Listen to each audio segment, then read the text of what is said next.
പ്രിയപ്പെട്ടവരെ, ഹൈഡൽബർഗ് സർവകലാശാലയിൽ ഒരു എഴുത്തുകാരിയുടെ അഭിമാന നിമിഷത്തെക്കുറിച്ചാണ് ഇന്ന് ഞാൻ നിങ്ങളോട് പറയുന്നത് കേട്ടോ. 3-ാം തവണയാണ് ഞാൻ ജർമ്മനിയിൽ വരുന്നതെന്ന് പറഞ്ഞല്ലോ. ആദ്യം എഴുത്തുകാരികളുടെ കൂടെ സാഹിത്യ സമ്മേളനത്തിന് വന്നതായിരുന്നു. പിന്നെ കഴിഞ്ഞ വർഷം ഫ്രാങ്ക്ഫർട്ട് ഇൻ്റർനാഷണൽ ബുക്ക് ഫെയറിൽ പങ്കുകൊണ്ടു. അവിടെ വെച്ച് എൻ്റെ പുസ്തകങ്ങൾ റിലീസ് ചെയ്തിരുന്നു. ഇത്തവണ 3 പരിപാടികളാണ് കേട്ടോ. ബോണിൽ വെച്ച് നടന്ന ഫ്രാങ്ക്ഫർട്ട് ബോണിൽ വെച്ച് നടന്ന ഇൻ്റർനാഷണൽ പോയട്രി സെഷൻ, പിന്നെ ഹൈഡൽബർഗ് യൂണിവേഴ്സിറ്റി, ട്യൂമിംഗൻ യൂണിവേഴ്സിറ്റി, ഇങ്ങനെയുള്ള പരിപാടികളാണ് കേട്ടോ. ഇപ്പം ഞാൻ ഹൈഡൽബർഗ് യൂണിവേഴ്സിറ്റിനെ കുറിച്ചാണ് ഞാൻ നിങ്ങളോട് പറയാൻ പോകുന്നത്. ഇപ്പം ജർമ്മനി യാത്രയിലെ ഏറ്റവും വിലപ്പെട്ട അനുഭവങ്ങളൊന്നായിരുന്നു ഇത്.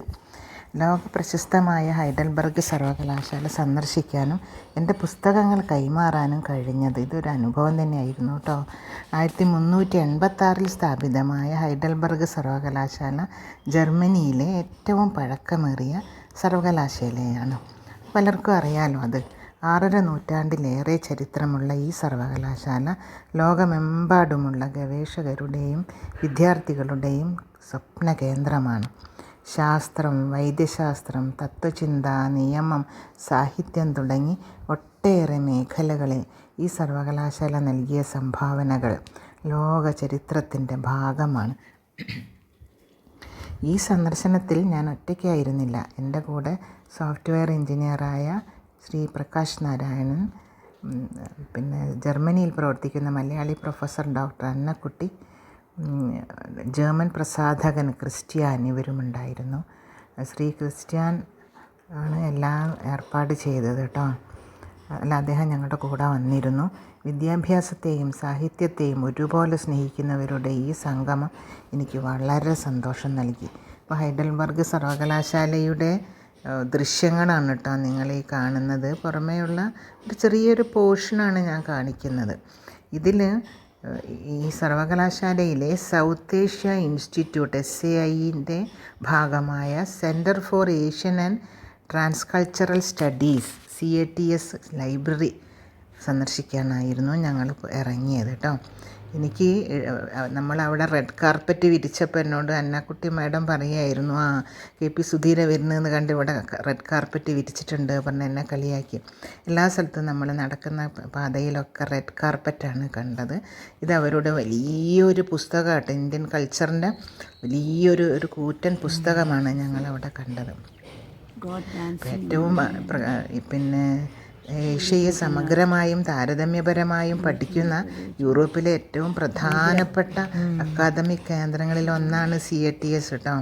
ഇന്ത്യ, ബംഗ്ലാദേശ്, നേപ്പാൾ, ശ്രീലങ്ക, പാകിസ്ഥാൻ, ഭൂട്ടാൻ തുടങ്ങിയ ദക്ഷിണേന്ത്യൻ രാജ്യങ്ങളുടെ ചരിത്രം, സാഹിത്യം, ഭാഷ, സംസ്കാരം, മതം, രാഷ്ട്രീയം, സാമ്പത്തികം, ഭൂമിശാസ്ത്രം തുടങ്ങി നിരവധി വിഷയങ്ങളിലെ സമ്പന്നമായ പഠന സാമഗ്രികൾക്കിടയിലാണ്.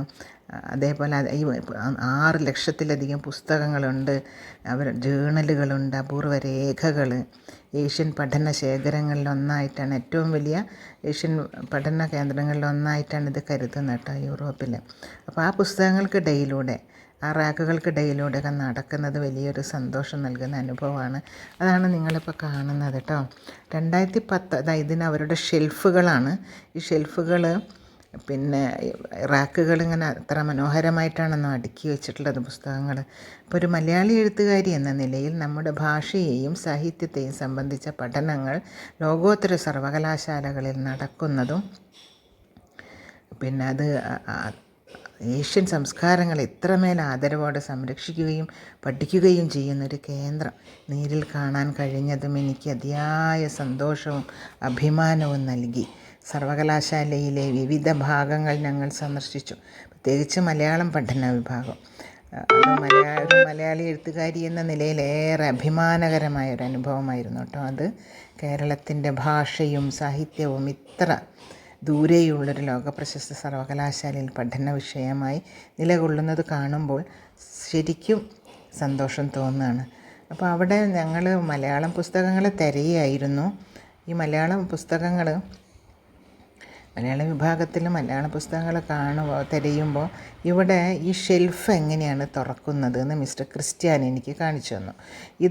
ഈ ഷെൽഫ് നമ്മൾ കാണുന്നുണ്ടല്ലോ, ഹാൻഡിൽ കണ്ടില്ലേ, ഇങ്ങനെയുള്ള ഹാൻഡിലുകൾ തിരിച്ചു കഴിഞ്ഞാൽ ഈ ഷെൽഫുകളെല്ലാം അകന്ന് പോയിട്ട് നമുക്ക് നടക്കാനുള്ള ഒരു അവസരം കിട്ടും. അത് ഇങ്ങനെ തിരിക്കുന്ന സമയത്ത് ഇതിങ്ങനെ തുറന്നു വരുമ്പം നമുക്ക് നടക്കാനുള്ള ഒരു പാത തുറന്നു തരും. അല്ലാത്തപ്പോൾ അതിങ്ങനെ ക്ലോസ് ആയിട്ടുണ്ടാവും കേട്ടോ. അതൊക്കെ ഒരു വലിയ നല്ലൊരു സിസ്റ്റമായിട്ട് എനിക്ക് തോന്നി. അത്ര അടുക്കും ചിട്ടയിലുമാണ് അത് വെച്ചിട്ടുള്ളത്. ഈ സന്ദർശനത്തിലെ ഏറ്റവും വികാരനിർഭരമായ ഒരു നിമിഷം സർവകലാശാല ലൈബ്രറിക്ക് എൻ്റെ പുസ്തകങ്ങൾ സമർപ്പിച്ചൊരു നിമിഷമായിരുന്നു കേട്ടോ. അവിടെ പിന്നെ ഞാൻ രചിച്ച SPBയെക്കുറിച്ച് ഞാൻ രചിച്ച പിന്നെ ഇത് കാണുന്നത് ഞങ്ങളവിടെ ആ പ്രോഗ്രാമിൽ ഞാൻ മിസ്റ്റർ ക്രിസ്ത്യാനുമായിട്ട് സംസാരിക്കുന്നു. പിന്നെ അവിടെ വെച്ചിട്ട് പിന്നെ ഉള്ള ഒരു പുസ്തകം കൈമാറി.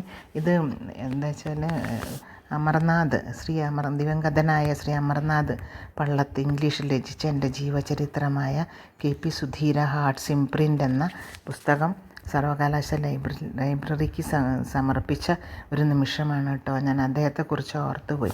അത്രയും ഡെഡിക്കേഷനോട് കൂടി എന്നെ പറ്റിയിട്ടൊരു ജീവചരിത്രം എഴുതിയ ശ്രീ അമർനാഥ് സാറിൻ്റെ ഈ പുസ്തകം ഞാൻ അവിടെ അദ്ദേഹത്തിന് വേണ്ടി സമർപ്പിക്കുകയുണ്ടായി.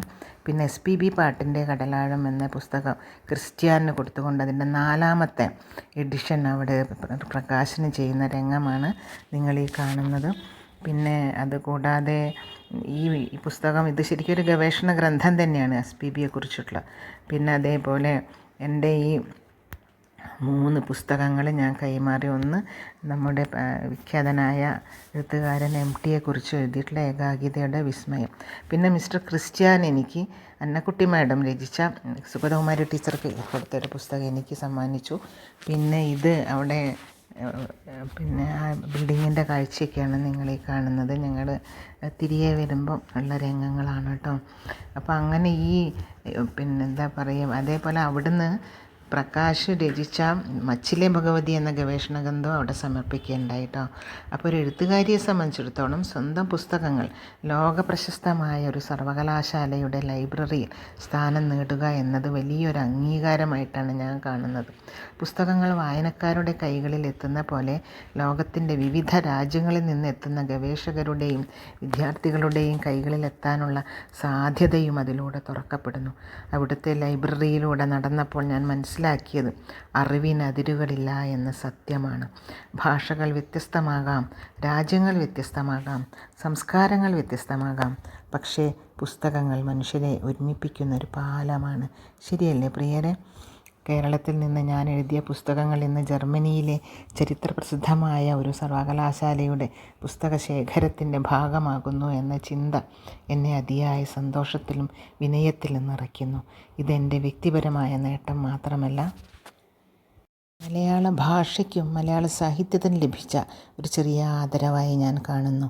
ഈ സന്ദർശനത്തിന് അവസരമൊരുക്കിയ എല്ലാവരോടും ഞാൻ ഹൃദയപൂർവ്വം നന്ദി രേഖപ്പെടുത്തുന്നു. പ്രത്യേകിച്ച് ഈ അനുഭവം സാധ്യമാക്കാൻ ഒപ്പമുണ്ടായിരുന്ന പ്രകാശ് നാരായണൻ, പ്രൊഫസർ അന്നക്കുട്ടി, പ്രസാധകൻ ക്രിസ്ത്യാൻ എന്നിവരോടുള്ള കൃതജ്ഞതയെ ഞാൻ അറിയിക്കുകയാണ് കേട്ടോ. പിന്നെ ഇവിടെ വന്നപ്പോൾ ഞാൻ ഉണ്ടായ ഒരു അനുഭവം പറയാൻ വിട്ടുപോയി. പിന്നെ ഇവിടെ വന്നപ്പോൾ ഞങ്ങൾ നമ്മുടെ ആളുകളുടെ പുസ്തകം തിരഞ്ഞ സമയത്ത് നമ്മളെ കേരളത്തിൽ നിന്നുള്ള പിന്നെ എഴുത്തുകാരുടെ പുസ്തകം ഉണ്ടോയെന്ന് തിരഞ്ഞ സമയത്ത് അതിൽ ഇംഗ്ലീഷിലുള്ള ഒരു ഗ്രന്ഥം കണ്ടു. പിന്നെ ശൈലജ ടീച്ചറുടെ ആത്മകഥ, അതേപോലെ EMSൻ്റെ ആത്മകഥ. ഈ പുസ്തകങ്ങളൊക്കെ കണ്ടപ്പോൾ എന്തെന്നില്ലാത്തൊരു സന്തോഷം തോന്നി കേട്ടോ. പിന്നെ ഹൈഡൽബർഗ് സർവകലാശാലയിൽ നിന്ന് മടങ്ങുമ്പോൾ എൻ്റെ മനസ്സിൽ ഒരു ചിന്ത മാത്രമായിരുന്നു ഉണ്ടായിരുന്നത്. കെട്ടിടങ്ങളല്ല ഒരു സർവകലാശാലയെ മഹത്തരമാക്കുന്നത്, അവിടെ സംരക്ഷിക്കപ്പെടുന്ന അറിവും അവിടെ വളരുന്ന ചിന്തകളും അവിടെ എത്തിച്ചേരുന്ന പുസ്തകങ്ങളുമാണ്. ശരിയല്ലേ പ്രിയരെ? ആ അറിവിൻ്റെ ലോകത്ത് എൻ്റെ പുസ്തകങ്ങൾക്കും ഒരു ചെറിയ സ്ഥാനം ലഭിച്ചതിൽ ഞാൻ അതിയായ അഭിമാനവും കൃതജ്ഞതയും കൃതാർത്ഥതയും അനുഭവിക്കുകയാണ് കേട്ടോ. അപ്പോൾ ഈ ഒരു വീഡിയോ കുറച്ച് നീണ്ടുപോയി, കുറച്ച് വികാരനിർഭരമായിപ്പോയി. കാരണം അത് പുസ്തകങ്ങളെക്കുറിച്ചും സർവകലാശാലയെക്കുറിച്ചും ഉള്ളതായതുകൊണ്ടാണ് കേട്ടോ. ഇനിയും ജർമ്മൻ അനുഭവങ്ങളുമായിട്ട് വരാം. ട്യൂബിംഗൻ യൂണിവേഴ്സിറ്റിയുടെ പോയൊരു അനുഭവം കൂടെ നിങ്ങളുമായിട്ട് പങ്കുവെക്കാനുണ്ട് കേട്ടോ. അപ്പോൾ എല്ലാവർക്കും നന്ദി, നമസ്കാരം.